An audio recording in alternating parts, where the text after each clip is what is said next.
In the middle of a vast forest lay a hidden valley called the Valley of Quiet Dreams. Mist floated softly over the tall grass, and tiny glowing insects danced like floating lanterns. In this magical place lived a young rabbit named Rini, who loved wandering beyond her burrow. Every morning, she welcomed the sunrise with a hop and a giggle, ready to explore something new. Rini wasn't like most rabbits. She was brave, curious, and a little too excited about the unknown.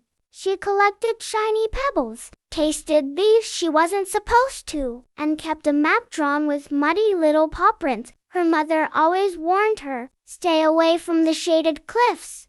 But the more she was told not to go somewhere, the more she wanted to. Deep under the cliffs lived Sorrow, a young snake with scales that shimmered green like emerald. Sorrow wasn't dangerous. He was gentle, quiet, and lonely. Animals avoided him simply because he was a snake. He spent his days practicing sliding patterns on the rocks, dreaming that one day someone would call him friend. One afternoon, Rini discovered a patch of glowing flowers she had never seen before. They grew near the very cliffs she was warned about. "Just a little peek," she whispered to herself. As she hopped closer, she accidentally kicked a pebble that rolled into Sorrow's hiding spot. Sorrow lifted his head in surprise, his eyes wide. Rini gasped and stumbled backward, falling onto her fluffy tail. For a moment, neither moved.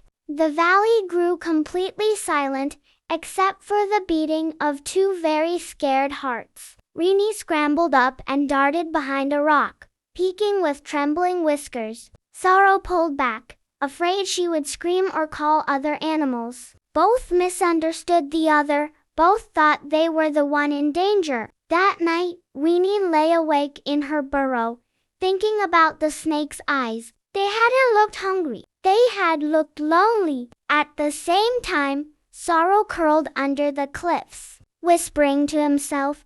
She didn't look angry, just scared.